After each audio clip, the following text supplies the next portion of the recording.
Hey guys, welcome back to our channel Pariksha e classes. दोस्तों, आज से हम जनरल साइंस के 1000 मोस्ट इम्पॉर्टेंट क्वेश्चंस की सीरीज शुरू करने वाले हैं और इस सीरीज में आने वाले सभी प्रश्न आपके आरआरबी, एनटीपीसी, ग्रुप डी और यूपी पुलिस एग्जाम्स के लिए काफ़ी ज़्यादा इम्पॉर्टेंट साबित होने वाले हैं। इसके अलावा उन सभी एग्जाम्स के लिए ये सभी प्रश्न आवश्यक हैं जो वनडे एग्जाम के तौर पर लिए जाते हैं और उनमें सामान्य विज्ञान एक विषय के तौर पर पूछा जाता है। आज हम इस वीडियो में टॉप 30 क्वेश्चंस डिस्कस करेंगे और इसी तरह से आपको आगे भी टॉप 30 क्वेश्चंस की एमसीक्यूज प्रैक्टिस सेट वाली वीडियोस आपको मिलती रहेंगी। इसके अलावा इस वीडियो की जो पीडीएफ है वो आप हमारे official Telegram channel Pariksha e classes से डाउनलोड कर सकते हैं। चलिए देखते हैं पहला क्वेश्चन।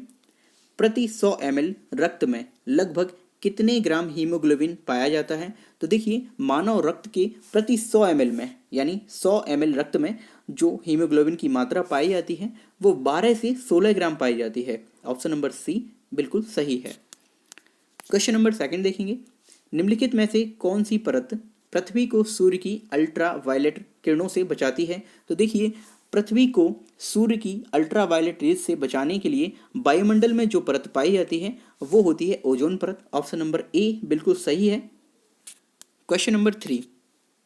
सबसे छोटे जीवाणु बैक्टीरिया की लंबाई कितनी होती है? देखिए, सबसे छोटा जीवाणु जो होता है वो बैक्टीरिया होता है, उसकी लंबाई हमें बतानी है। तो देखिए, बैक्टीरिया की जो लंबाई होती है वो 3 से 5 माइक्रोमीटर होती है।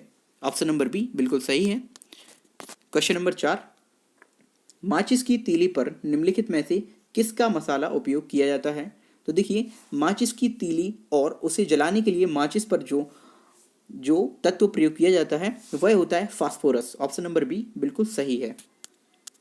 क्वेश्चन नंबर 5 देखेंगे। निम्नलिखित में से कौन सा ग्रह हरे रंग का प्रकाश उत्सर्जित करता है? तो देखिए, जो ग्रह है वो हरे रंग का प्रकाश उत्सर्जित करता है, उस ग्रह का नाम है वरुण। वरुण ग्रह में जो वायुमंडलीय गैसें पाई जाती हैं वो हरे रंग के प्रकाश का उत्सर्जन करती हैं। क्वेश्चन नंबर 6 देखेंगे। किसी वयस्क व्यक्ति में रीढ़ की कुल हड्डियों की संख्या कितनी होती है? तो देखिए, किसी भी वयस्क व्यक्ति में जो रीढ़ की हड्डी में कुल हड्डियों की संख्या होती है रीढ़ में, वो संख्या टोटल होती है 26 संख्या होती है। Question number 7। रुधिर का थक्का जमाने में कौन सा विटामिन सहायक होता है? तो देखिए, जो ब्लड होता है उसी क्लॉट करने में यानी उसका थक्का जमाने में विटामिन के काफ़ी ज़्यादा इंपॉर्टेंट होता है। तो विटामिन के द्वारा हम ब्लड का थक्का जमाने में यानी ब्लड का थक्का जमाने में विटामिन के हेल्प करता है। Question number 8। उच्च रक्तचाप मानव शरीर के कौन से अंगों को प्रभावित करता है? तो देखिए, जो हाई ब्लड प्रेशर हो जाता है तो वो मस्तिष्क के अलावा वृक्क, इन दोनों को ही काफ़ी ज़्यादा इफेक्ट करता है यानी प्रभावित करता है। तो ऑप्शन नंबर सी बिल्कुल सही होगा, उपर्युक्त दोनों। Question number 9। Green house effect के लिए कौन सी गैस प्रभावी होती है? तो देखिए, जो ग्रीन हाउस इफेक्ट होता है, हरित प्रभाव, हरित ग्रह प्रभाव, इसके लिए जो इंपॉर्टेंट गैस होती है या इसके लिए जो प्रभावी गैस होती है वो होती है carbon dioxide. Option number C बिल्कुल सही होगा। Question number 10। निम्नलिखित में से कौन सा रक्त समूह सर्वदाता है जो सभी रक्त समूहों को रक्त प्रदान कर सकता है? यानी हमें वह ब्लड ग्रुप बताना है जो सभी के लिए उपयोगी हो यानी वह सभी को रक्तदान कर सकता है। तो ऑप्शन नंबर बी ऑप्शंस के अकॉर्डिंग बिल्कुल सही है, ब्लड ग्रुप ओ।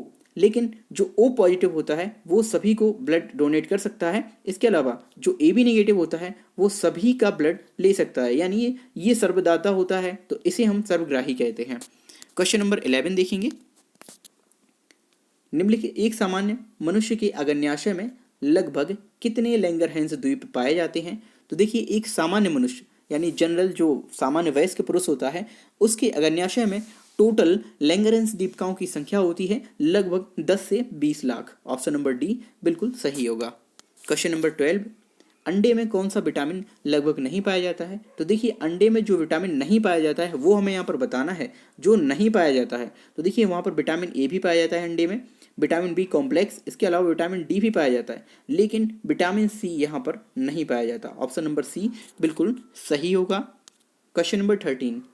विज्ञान की किस घटना के कारण हम तारों को टिमटिमाते हुए देख पाते हैं? यानी जब हम आसमान में तारों को देखते हैं तो हमें टिमटिमाते हुए प्रतीत होते हैं। ये विज्ञान की किस घटना के कारण होता है? तो तो देखिए विज्ञान की ये जो घटना है ये प्रकाश के अपवर्तन के कारण हमें तारे टिमटिमाते हुए दिखाई देते हैं।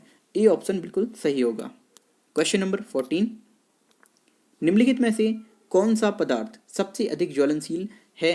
देखिए ऑप्शंस के अकॉर्डिंग आपको रुई, नायलॉन, ऊन और रेशम, इन चारों में से सबसे अधिक ज्वलनशील पदार्थ के बारे में बताना है। तो यहाँ पर नायलॉन बिल्कुल सही होगा। नायलॉन सबसे अधिक ज्वलनशील पदार्थ होगा इन सभी चारों में। क्वेश्चन नंबर 15 देखेंगे, बे आकाशीय पिंड जो ग्रहों से बहुत छोटे तथा मंगल और बृहस्पति के बीच पाए जाते हैं क्या कहलाते हैं? ऐसे आकाशीय पिंड या क्षुद्र ग्रह जो ग्रहों से तो छोटे होते हैं काफ़ी ज़्यादा और ये मंगल और बृहस्पति इन दोनों के बीच की कक्षाओं में पाए जाते हैं, इनको क्या कहते हैं? तो देखिए इनको हम एस्टेरॉइड्स के नाम से जानते हैं, यानी क्षुद्र ग्रह के नाम से जानते हैं, जो मैं आपको पहले बता चुका हूँ। ऑप्शन नंबर ए बिल्कुल सही होगा। दोस्तों वीडियो यदि अच्छा लग रहा हो तो प्लीज़ इसे लाइक जरूर करें, साथ ही साथ वीडियो को शेयर करें, क्योंकि ये सभी क्वेश्चंस हैं साइंस के, ये आपके आरआरबी, एनटीपीसी और ग्रुप डी इन दोनों के लिए विशेष रूप से काफ़ी ज़्यादा इंपॉर्टेंट हैं। क्वेश्चन नंबर 16 देखेंगे, बर्फ पर दाब बढ़ाने से उसके गलनांक पर क्या प्रभाव पड़ता है? देखिए जब हम बर्फ पर दाब बढ़ाते हैं यानी प्रेशर बढ़ाते हैं, बर्फ़ की जब हम छोटी सी कोई टुकड़ा लेते हैं, उसे हम दबाते हैं अपनी मुट्ठी में, तो उसके गलनांक यानी उसके गलन अंक पर क्या प्रभाव पड़ता है? देखिए जब भी हम किसी भी बर्फ़ के टुकड़े को दबाएंगे तो उसका जो गलनांक होगा वो घट जाता है। ऑप्शन नंबर सी बिल्कुल सही होगा। क्वेश्चन नंबर 17 देखेंगे, सूर्य उदय होते समय इसके अलावा डूबते समय लाल क्यों दिखाई देता है? यानी सूर्य के उदय और अस्त होते समय उसका लाल दिखाई देना किस वजह से होता है? तो देखिए प्रकाश के प्रकीर्णन की घटना के द्वारा। ऑप्शन नंबर डी बिल्कुल सही होगा, सूर्य हमें लाल दिखाई देता है। क्वेश्चन नंबर 18, घरेलू विद्युत उपकरणों को किस क्रम में जोड़ा जाता है? देखिए विद्युत उपकरणों को जोड़ने की दो मुख्य क्रम है, श्रेणी क्रम और समांतर क्रम, ठीक है।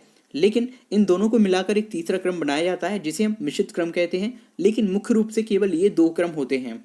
अब हमें ये बताना है कि घरेलू विद्युत उपकरणों को किस क्रम में जोड़ा जाता है। तो देखिए जब भी हम घरेलू विद्युत उपकरणों को जोड़ते हैं तो उन्हें हमेशा हम समांतर क्रम में ही जोड़ते हैं। ऑप्शन नंबर बी बिल्कुल सही होगा।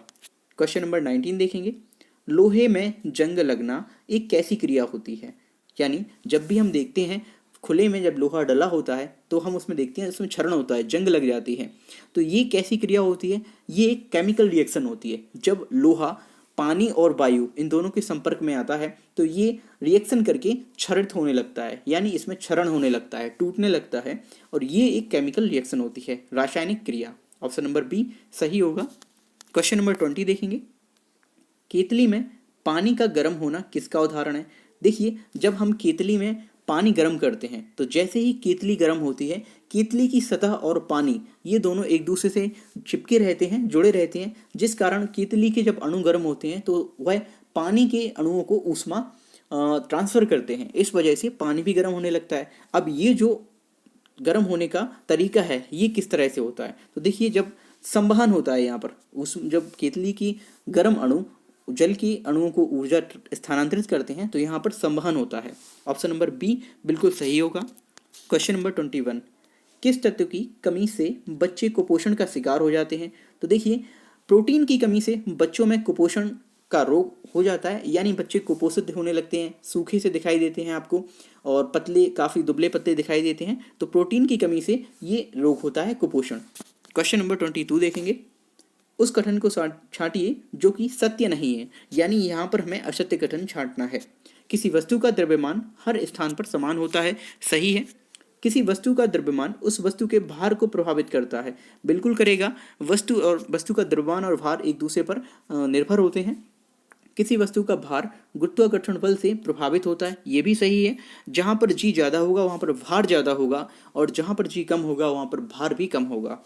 इसके अलावा अगला ऑप्शन है, किसी वस्तु का भार तथा द्रव्यमान प्रत्येक स्थान पर हमेशा एक ही और स्थायी रहता है, ये गलत है। देखेंगे ऑप्शंस के अकॉर्डिंग ये हमें यहाँ पर सही लगाना है, क्योंकि ये सत्य नहीं है, ये गलत है, यानी कि असत्य है, इसी को लगाएंगे।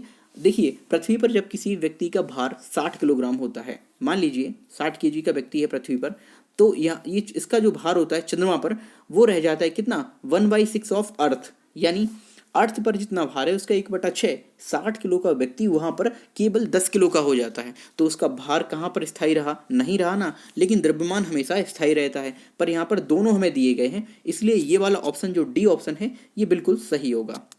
अगला क्वेश्चन है क्वेश्चन नंबर 23, ध्वनि की गति सर्वाधिक होती है, यानी इन ऑप्शंस में वायु में, स्टील में, निर्वात में या जल में, इनमें ध्वनि की सर्वाधिक गति किस में होती है?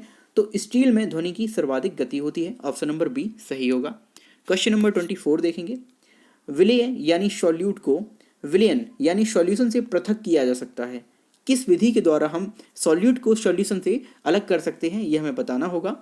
क्वेश्चन नंबर 24 में ऑप्शन देखिए, निस्पंदन द्वारा, बाष्पीकरण द्वारा, निस्तारण द्वारा या फिर अपसादन द्वारा। तो देखिए हम सॉल्यूट को सॉल्यूशन से अलग करने के लिए जिस विधि का प्रयोग करते हैं वह है बाष्पीकरण, वेपोराइजेशन मेथड, ठीक है, ये बी ऑप्शन बिल्कुल सही होगा, वेपोराइजेशन। 25, सोडियम को मिट्टी के तेल में क्यों रखा जाता है? देखिए जब भी हम सोडियम को खुले में रखते हैं तो ये सीधे तौर पर हवा से ऑक्सीजन से क्रिया करने लगता है, हवा में उपस्थित ऑक्सीजन से क्रिया करने लगता है, इसलिए हम इसे मिट्टी के तेल में रखते हैं और इसका जो ऑक्सीडेशन होने लगता है हवा की वजह से, ऑप्शन नंबर सी बिल्कुल सही होगा, ये इसका रीजन है, ठीक है। क्वेश्चन नंबर 26 देखेंगे, चेचक के टीके का आविष्कार किसने किया था? चेचक एक रोग है, इसके टीके का जो आविष्कार करने वाले व्यक्ति थे वो आपको बताने हैं, प्रीस्टले, एडवर्ड जेनर, लॉयड या इनमें से कोई नहीं। तो देखिए चेचक के टीके का आविष्कार एडवर्ड जेनर ने किया था, ऑप्शन नंबर बी सही है।